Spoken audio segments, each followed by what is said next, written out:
যে আজকে আমরা কি ডেঙ্গি আর ম্যালেরিয়া নিয়ে আলোচনা করব। ডেঙ্গি আর ম্যালেরিয়া আমাদের এই স্টেটটা মনে রাখতে হবে যে খুব আন্ডারস্টাফ স্টেট। আন্ডারস্টাফ মানে আমাদের মুর্শিদাবাদের পপুলেশন প্রায় 1 কোটি। 2011 সেন্সাসে ছিল প্রায় 89 লক্ষ 89 লাখ। সেটা এখন আমার পপুলেশন হয়ে গেছে 1 কোটির উপর 2023 এর সেন্সাসে। আর আমাদের এই হাসপাতালে মুর্শিদাবাদ ছাড়াও উত্তর নদিয়ার প্রায় 6টা ব্লকের লোক আসে, যেমন পলাশীপাড়া, নাকাশীপাড়া, তেহট্ট, করিমপুর, বহু জায়গা থেকে লোক আসে। এছাড়াও আমার ঝাড়খণ্ডের পাকুড় জেলা, রাজস্থান জেলা, এইসব জায়গা থেকে লোক আসে।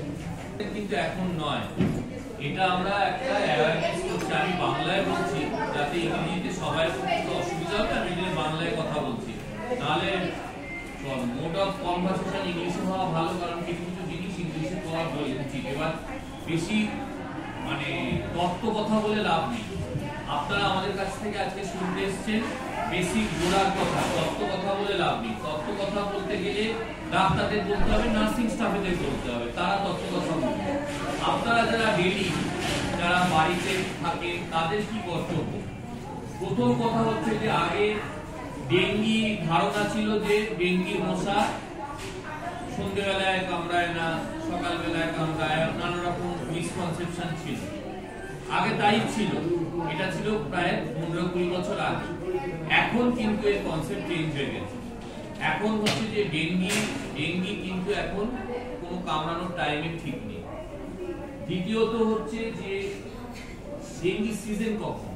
ডেঙ্গির সিজন হচ্ছে, দেখুন যারা গ্রামে থাকেন চাষবাস হচ্ছে একটা মেন অঙ্গ, এটা তো অস্বীকার করে লাভ নেই। আমাদের এখনো অ্যাগ্রেরিয়ান কমিউনিটি, মানে আমাদের এখনো মানে আমরা চাষবাস করে বা আমাদের কৃষক কমিউনিটি মেন।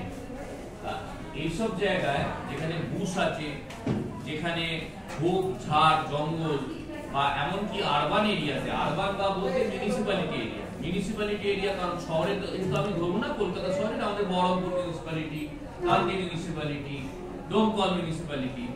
দমকল কি মিউনিসিপ্যালিটি? দমকল মিউনিসিপ্যালিটি, যেখানে ধরুন নালা বা নর্দমা বা ড্রেজিং হচ্ছে না, সেখানে আমাদের ডেঙ্গি হওয়ার চান্স থাকে। কিভাবে চান্স থাকে?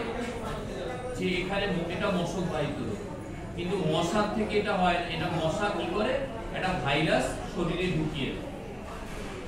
এবার আমি কি করে বুঝবো যে আমার ডেঙ্গি হয়েছে? আমার জ্বর 2 দিনের মধ্যে জ্বর কমছে না। আমরা ইউজুয়ালি কার কাছে যাই জ্বরের জন্য?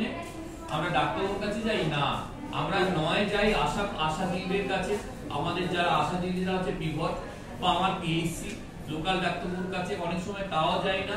গ্রামে গঞ্জে যারা ওয়ার্ক প্র্যাকটিশনার, আমরা তাদের যতটাও হেয় করি, তারা কিন্তু ততটাই কমিউনিটিকে সার্ভিস করে, যেভাবেই হোক সার্ভিস করে, পিডি ওষুধ দিয়ে হোক যা হোক, তারা কিন্তু একটা, আমি এইটুকুনি বুঝেছি যে তারা বিশাল সার্ভিস করে। ডাক্তার কজন? ওয়ার্ক প্র্যাকটিশনার অনেকজন, আশা দিদিরা অনেকজন। আশা দিদিদের হেয় করার কোনো দরকার নেই। আশা দিদিরা যা সার্ভিস দেয় সমাজের পক্ষে, সমাজে একটা অকল্পনীয়, অত কম টাকায় একটা অকল্পনীয় সার্ভিস দেয়। এবার কি করে বুঝবো? জ্বর আসছে 2 দিন, গায়ে পায়ে অত্যন্ত ব্যথা, গাঁটে ব্যথা, এটাকে আমরা বলি আর্থ্রালজিয়া, ইংলিশে বলি আর্থ্রালজিয়া। আর কি হতে পারে?